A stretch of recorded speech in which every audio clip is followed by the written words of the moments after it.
Madame, Monsieur, vous souhaitez comprendre les grands sujets que traite la presse de lundi à vendredi? Eh bien, voici la bonne adresse. La revue des grandes, une édition de ce jeudi. Merci d'être encore fidèle ce matin. Nous sommes ensemble jusqu'à 10 heures ce jeudi. Restez avec nous. Tout de suite, une idée de ce que propose la presse en kiosque ce matin. D'abord, la Nouvelle Expression qui parle ce matin des menaces de Maurice Kamto. Étoudi avait pris peur, titre la Nouvelle Expression. C'est à travers la dernière sortie du gouvernement camerounais que cette peur transparaît plus clairement et justifie la vigoureuse répression qui s'est abattue sur le MRC. En page 3, le quotidien La Nouvelle Expression vous propose cette analyse en rappelant les propos de Maurice Kamto le 24 août 2020 avec cette fameuse mise en garde à l'endroit du gouvernement, mise en garde contre l'organisation de nouvelles élections sans réforme consensuelle du système électoral et sans résolution de la crise dans les régions du nord-ouest et du sud-ouest. Ces propos ont provoqué une sorte de panique dans le gouvernement, indique ce matin la Nouvelle Expression. Une chasse à l'homme a été alors engagée contre les cadres du MRC. Les collaborateurs de Maurice Kamto ont été pourchassés, jetés en prison brutalement, en dehors de toute procédure légale, indique le journal. Lui-même séquestra son domicile jusqu'à mardi dernier, date à laquelle le gouvernement a décidé de lever cette mesure de surveillance de son domicile. Toutes les mesures prises ainsi en amont devaient permettre d'isoler le MRC, et notamment son leader, pour éviter toute manifestation d'envergure nationale. C'est une analyse que propose ce matin le journal en page 3.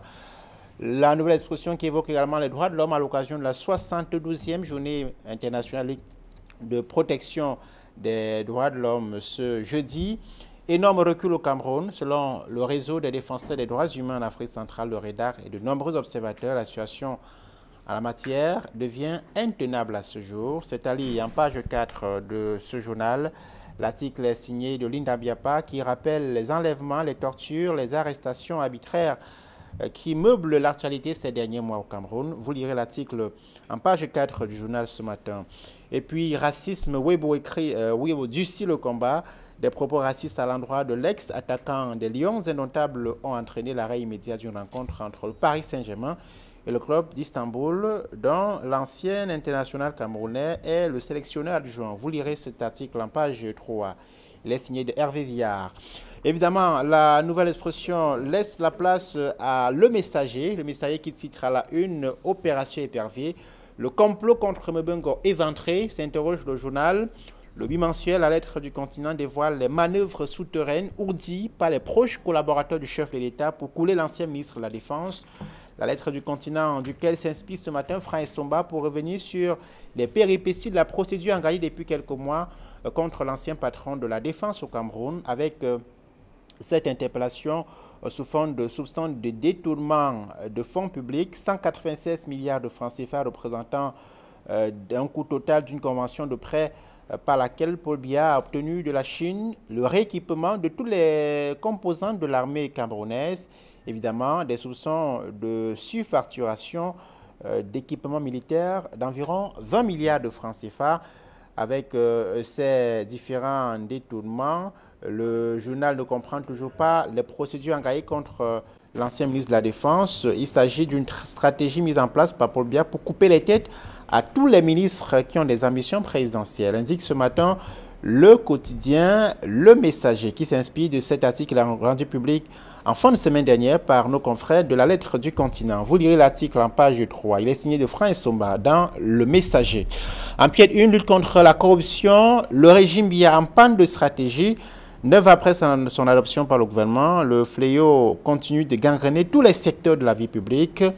Le point est fait ce matin par le quotidien Le Messager qui évoque également l'hôpital général de Yaoundé où la thérapie du professeur Ndjenche porte des fruits. L'article est allié évidemment dans les colonnes du quotidien Le Messager ce matin. Le Messager que nous laissons pour évoquer à présent la une du quotidien Mutation. Mutation parle ce matin de lèse-majesté. Le crime des régionales, titre en rouge le journal. La chefferie traditionnelle sort fragilisée de ces élections à cause des batailles fratricides. Le cas de la Léquier où Ntsalanzomo a mordu la poussière est en vitrine, en focus ce matin. En page 9 du quotidien Mutation, qui titre également pied 1, Bamenda 2, la résidence du maire incendiée. Le maire de Bamenda 2, le mairie qui est dirigé par le Social Democratic Front, la résidence du maire a été incendiée au lendemain de ces élections régionales auxquelles il a pris part. En pied une, côté droit du journal ce matin, racisme, Achille Webo marque les esprits. Vous lirez l'article en page 15 du quotidien Mutation ce matin. Le jour est en kiosque à la une, Ouest, ces chefs qui dérangent.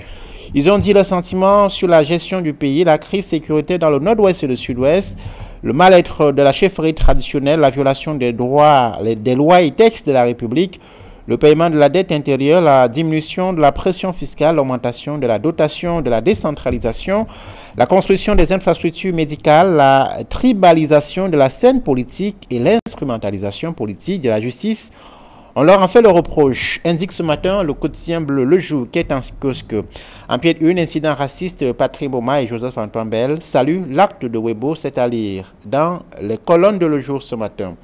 Émergence paraît ce matin, enveloppe budgétaire à la une, des ministres critiques pour BIA, ces ministres qui font le balai depuis quelques jours devant la commission des finances et du budget de l'Assemblée nationale pour défendre les enveloppes de leur département ministériel pour l'année 2021. Certains dont les enveloppes ne sont pas importantes, ne sont pas très contents. Du chef de l'État semble dire ce matin.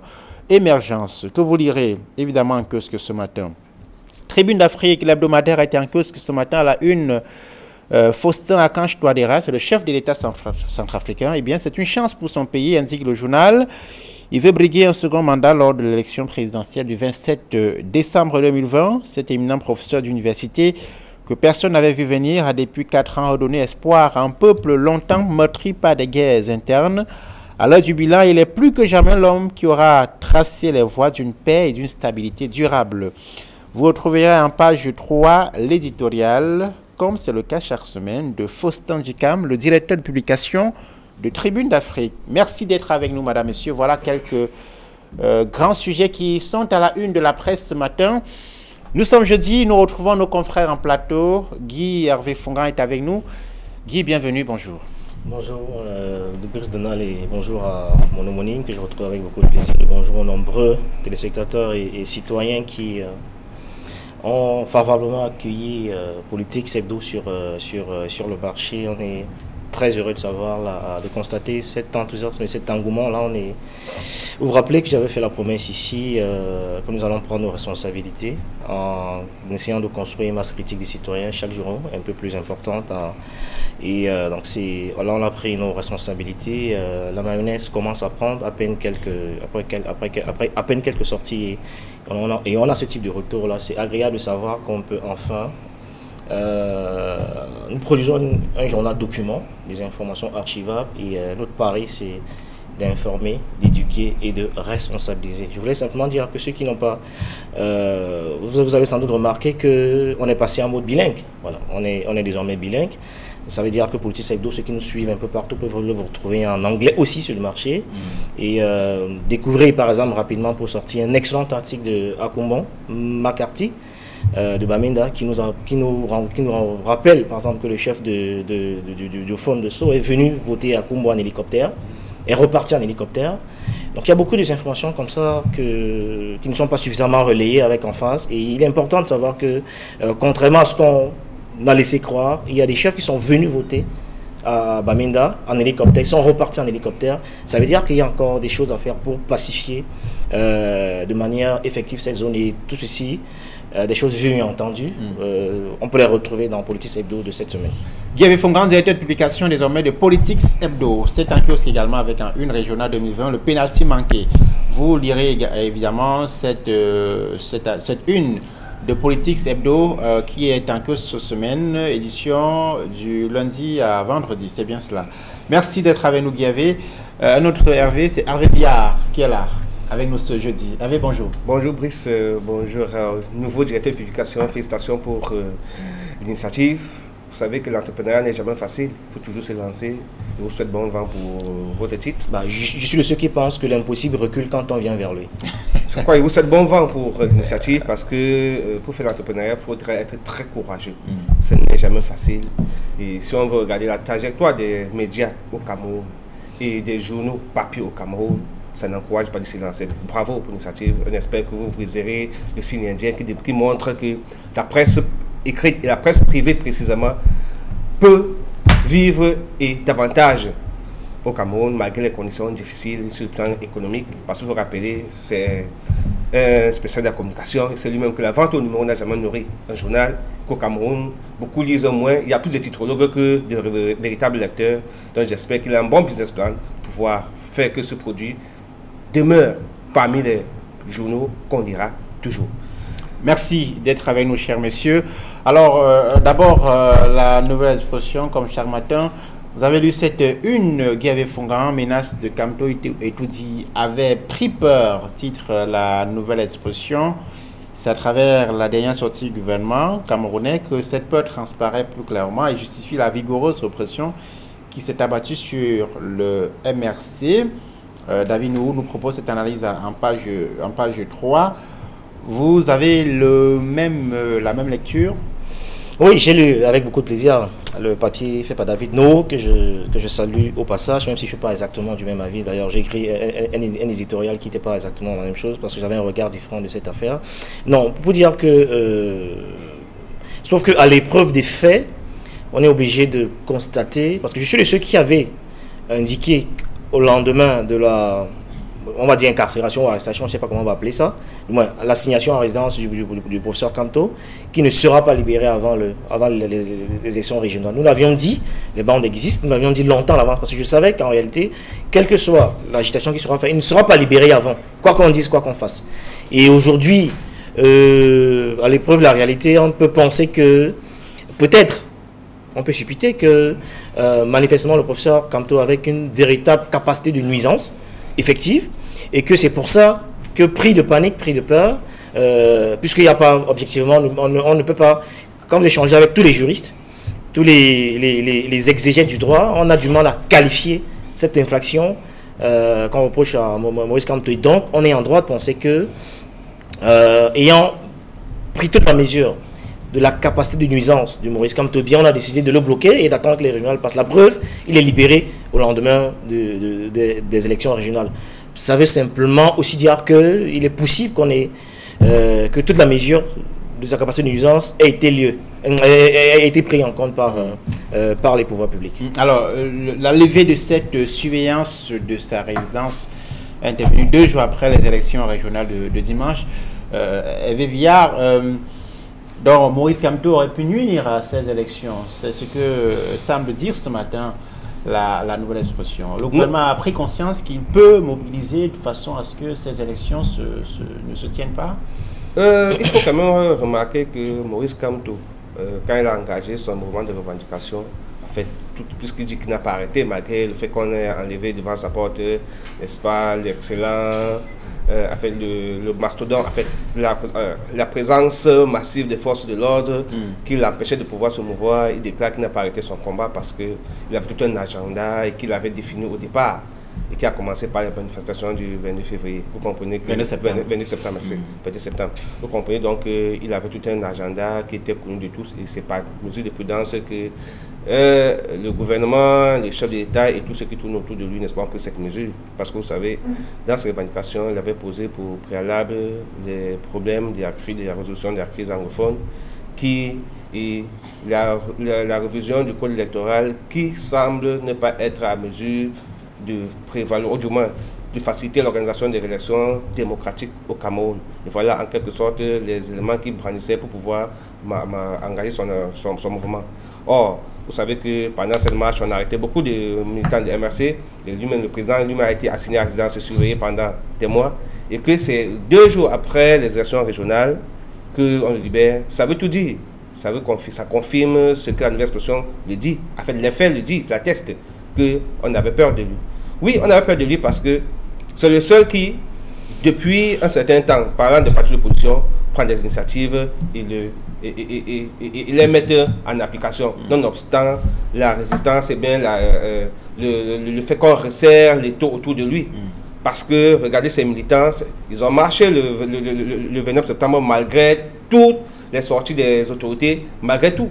on a barricadé partout, on a gazé par-ci, on a arrêté. Et vous vous souvenez, quand vous écoutez, chacun militant du MS aujourd'hui, il faut comprendre qu'il n'y a que la mort pour les arrêter. Ça veut dire que les gars sont déterminés dans leur initiative, dans leur marche pour la libération du Cameroun, entre guillemets. Or, on peut donc comprendre que si donc les gars sont déterminés à pouvoir le faire avec le président, d'été de bon ton, pour que les élections régionales se passent, que l'on non seulement qu'on les arrête et qu'on les mette en captivité.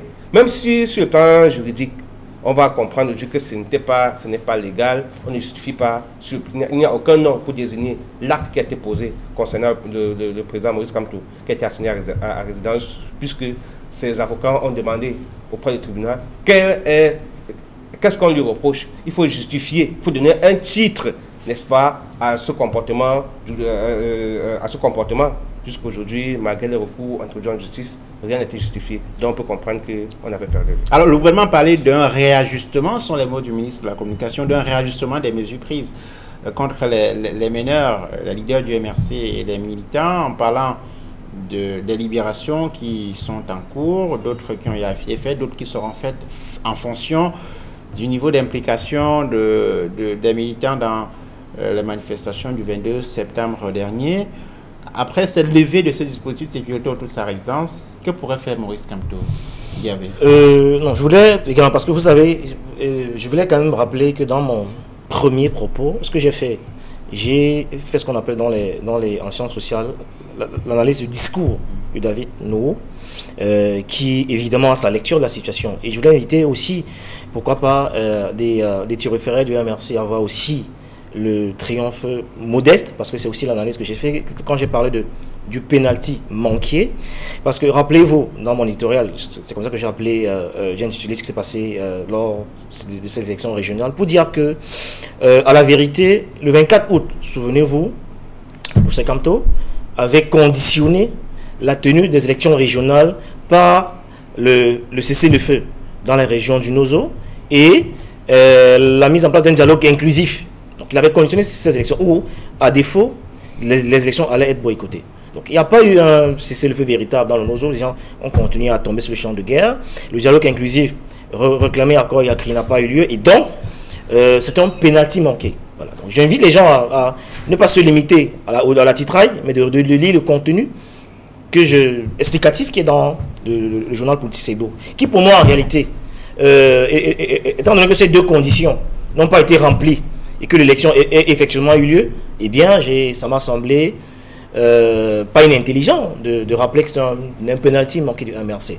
Ça veut simplement dire que si le parti ne devrait pas se réduire au président Maurice Kamto, ça veut dire que si on peut être obligé de questionner toute l'ingénierie et toute l'architecture qu'il y a autour du président et du parti pour comprendre en fait pourquoi est-ce que cette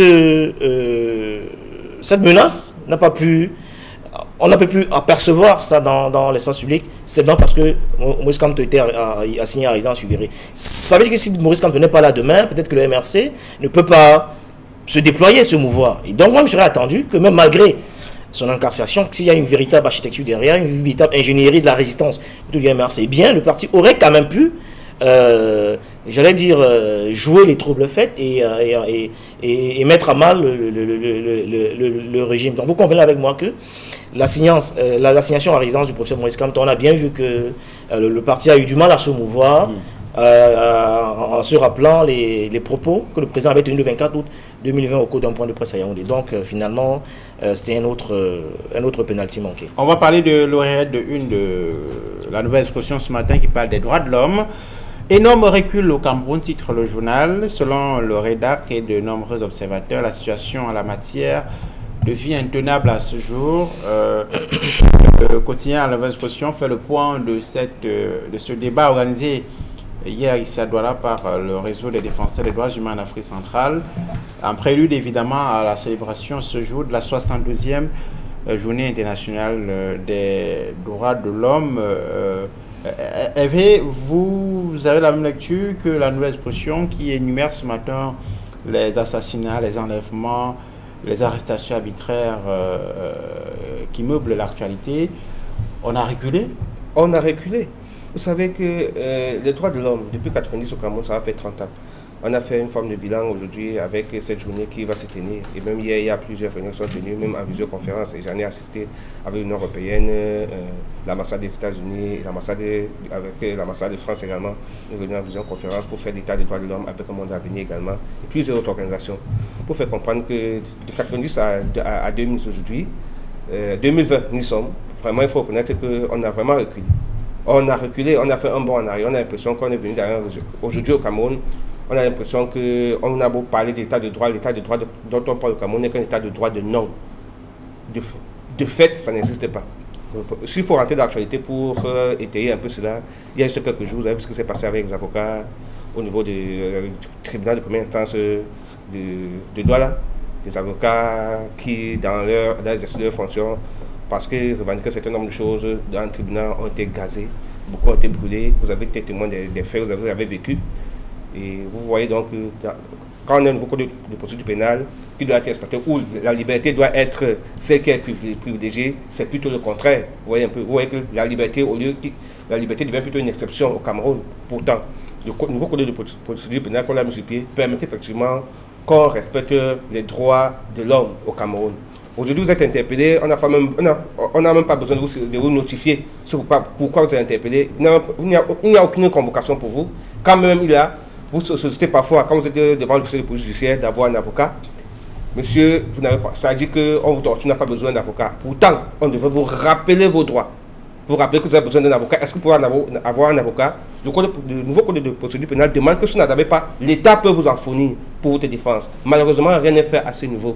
Et ce qu'on constate, c'est que les avocats se plaignent même que chaque fois qu'ils sont venus assister des personnes devant les officiers de police judiciaire, ils sont plutôt brimés. Chaque fois qu'ils ont rappelé que le droit de leur client est violé. Vous voyez donc, au niveau du respect des droits de l'homme, ça n'existe pas. Je vais évoquer notre cas. Bibi, pas Bibi, je veux parler de Ouazizi. Samuel Ouazizi. On a raconté on a tous décrit les conditions dans lesquelles il a été arrêté. Et il est décédé 10 mois après. Jusqu'au moment où je vous parle, son corps est encore, il n'a pas encore été enterré. Voilà des journalistes qui font l'exercice, qui font leur travail, même si on leur reproche un certain nombre de choses, on ne respecte pas les canevas qui devraient mener, les canevas concernant les droits de l'homme qui devaient permettre que on les juge normalement. Voilà un gars qu'on attrape, on l'amène à Yaoundé, il meurt, c'est 10 mois après qu'on apprend qu'il est décédé. Jusqu'aujourd'hui, le corps reste encore détenu par les éléments des forces de l'ordre. Vous comprenez que dans un pays comme le Cameroun, parlant de notion de force de droits de l'homme, il faut encore revoir, il faut encore questionner. Et je pense que la grève des avocats de l'autre jour, avait également pour mission de rappeler au ministère de la Justice que c'est vrai que c'est nous qui sont concernés parce que nous défendons les droits des clients. Il faudrait justement que vous puissiez voir dans quelle mesure nous devons exercer notre travail. Mais il y a également que les clients nos clients qui sont des Camerounais devraient voir les droits respectés. Surtout que sur le plan constitutionnel, sur le plan légal, les textes sont rédigés et les textes existent. Le plus difficile, ou bien ce que l'on dénonce, c'est que ce n'est pas respecté. Et pourquoi ce n'est pas respecté? Parce qu'on a l'impression que ceux qui gouvernent le Cameroun aujourd'hui veulent museler les Camerounais et tous ceux qui vivent dans ce pays. Alors, la nouvelle expression rappelle ce matin les faits, à savoir que le Cameroun est meurtri du nord au sud, de l'est à l'ouest par des crises, Boko Haram à l'extrême nord, les réfugiés à l'est, les tensions dans le nord-ouest et le sud-ouest et son lot de déplacés internes et de réfugiés, son lot de décès. Rappelle également que la classe politique est fortement agitée avec, depuis 2018, la manifestation réprimée du mouvement pour la renaissance du Cameroun. Guervé, dans cet environnement, est-il possible de respecter les droits de l'homme? Non, je suis de ceux qui pensent que le Cameroun est un cimetière quand on parle du droit de l'homme. C'est une vraie curiosité internationale. Un cimetière? Un cimetière quand on parle des droits de l'homme. Je crois que c'est d'ailleurs un des combats. Pas... Non, c'est la vérité. C'est d'ailleurs un des combats que mène Maître Alice Kom au... Ce n'est pas sévère? Non, c'est une photographie exacte de la réalité. Je voulais dire que c'est d'ailleurs un des combats que mène Maître Alice Kom au quotidien. Ce n'est qu'au Cameroun, en fait, où on arrête des gens et on vous interpelle, on vous incarcère même, et après on cherche les motifs. C'est quand même assez curieux. Vous vous rappelez comment l'opération Épervier s'est déroulée, il y a plein de gens qui ont été interpellés. C'est après qu'on a commencé à voir quel motif on peut leur coller. C'est également au Cameroun que des gens ont été arrêtés, mis en prison pour complicité intellectuelle. Donc vous voyez, c'est des inventions purement camerounaises, ce type d'infraction. C'est au Cameroun que les avocats qui demandent qu'on traduise le command law qui demandent la traduction du code de l'OADA français à l'anglais en anglais sont tabassés et traînés dans la boue. C'est au Cameroun que les journalistes les citoyens sont interpellés et torturés dans le strict respect de leur profession. Des exemples comme cela, on peut en faire une litanie jusqu'à demain matin. Au Cameroun, quand les enseignants ils disparaissent. Voilà, ils disparaissent, on ne sait pas, sans que personne ne sache ce qu'ils sont devenus. Donc il y a tellement de dysfonctionnements comme cela qui... Vous conviendrez finalement que quand je dis que c'est un cimetière des droits de l'homme, ce n'est pas sévère, parce que ce n'est que la photographie exacte de la réalité. Si on est dans un système où le pouvoir exécutif, le pouvoir judiciaire entretiennent des rapports incestueux, où on a le sentiment que la justice est aux ordres, eh bien, on ne peut pas véritablement être dans un système où les droits de l'homme sont véritablement respectés. J'ai dit tout à l'heure à l'entame de l'émission que jusqu'ici, aucun exégète du droit ne peut vous qualifier avec exactitude l'infraction reproché à Maurice Kamto. Tout ça, c'est des inventions purement camerounaises, pour dire qu'en réalité, d'ailleurs, je me suis laissé dire il y a quelques jours qu'il y a d'autres pays d'ailleurs qui vont copier cette manière de faire. C'est-à-dire qu'un leader qui dérange, on ne vous met pas en prison, on l'embastille et on vous bloque à la blague. Je me suis laissé j'ai échangé avec quelques ambassadeurs étrangers qui disaient que c'est peut-être ce type d'exemple que le Cameroun peut donner à l'étranger. C'est-à-dire qu'un leader qui dérange, si on sent qu'il va perturber en prison, on le bloque chez lui, on les mobilise et il ne sort pas. Et ça dure le temps que... Je crois que on est ingénieux dans ce type de C'était de l'ironie ou bien... Dans ce type de dérapage. Je vous dis qu'en fait, voilà à peu près la photographie de la pratique des droits de l'homme au Cameroun. Donc, on a un paradis dans les textes et un enfer dans les applications. D'accord. Donc, il faut dire on va sortir du sujet. Oui, il faut dire que ce n'est qu'au Cameroun que quand vous marchez pour exprimer votre mécontentement, on vous arrête. Il n'y a qu'au Cameroun que vous pleurez parce que vous avez perdu des proches, parce que vous demandez que la crise s'arrête quelque part, parce qu'on a tué vos frères, vos soeurs. On vous arrête, on vient vous enlever sans mandat d'amener, sans convocation, sans rien.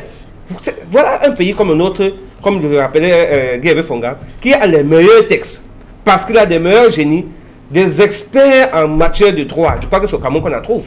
Mais attends, il y a un des exemples les plus éloquents, c'est Sioui, je crois que c'est Wilfred Sioui, qui a été libéré il y a quelques jours. Vous rappelez la manière sauvage avec laquelle il a été arrêté. Aujourd'hui, on libère... Ingénieur chez Siemens. Exactement. Ex-ingénieur. Et finalement, il a été licencié. Finalement, c'était quoi les motifs aujourd'hui?